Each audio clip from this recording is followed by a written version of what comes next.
তো সামান দেখ পাচ্ছিস এমতি কিছু আইসক্রিম বনা যাইছি দাদা এটা কা আইসক্রিম বলতে কই ভাই কুলপি কুলফি নাকি তো দেখো এটা কায় কাটা মিক্সেল আছে কই দেখা টিকে ইতি হ্যাঁ ইতি তুই কোনটি মিশাবি সেটা তুই না জানি এলা কির মিশাই কেনতা এনো আয় আছে তুই আমি জিনিস তো এমতি কিছু তৈরি করলাইনি আর এটা কই নাই তাখর প্রতি তাখর জিনিস করলাইনি আর এমতি কিছু ডবি মুন্ডে লানি ও মই তেলুগু লাগলে শিখি করে তেলুগু এর আল্লাহ শিখিলা হাদা কি না লাগলে আর ছোটটা বিকে দেন বাস এটা দই সানটা করে টাকা এটা 20 টাকা নে আর এই বোর্ডটাকে 30 টাকা 30 টাকা এমতি কিছু আছে আর দেখো আছে সেমতি মিশাইলাইনি আর কি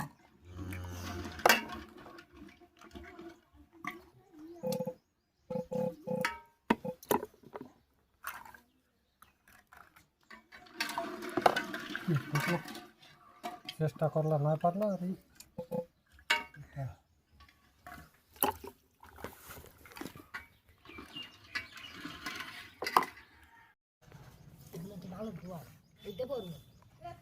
ଏବେ ସବୁ ଆଇସ୍କ୍ରିମ୍କେ ସେ ଡବି ତାନ୍ ତାନ୍ ପ୍ୟାକ୍ କରବେ ତାର୍ ପଛେ ଯାଇକରି ସବୁକେ କାଟି କରି ଗୋଟେ ବରଫ ଲଗେଇ ଛାଡ଼ବେ ବରଫ ଡୁକୁ ତାନ୍ ଛାଡ଼ିକରି ତାର୍ ପଛେ କେତେ ସମୟ ରଖିକରି ତାର୍ ପଛେ ଯାଇକରି ଆଗ୍କେ ବିକ୍ରି ହେସି ତ ଏମିତି କିଛି ରହିଲା ଆମର କୁଲ୍ଫି ଆଇସ୍କ୍ରିମ୍ ତିଆରି କରବାଟା ଯଦି ଭିଡ଼ିଓ ଭଲ ଲାଗିଛି ବୋଲି ନିହାତି ଲାଇକ୍ କରା ସେୟାର କରା ସବସ୍କ୍ରାଇବ୍ କରା ରହିଲି ଜୟ ଭାରତ।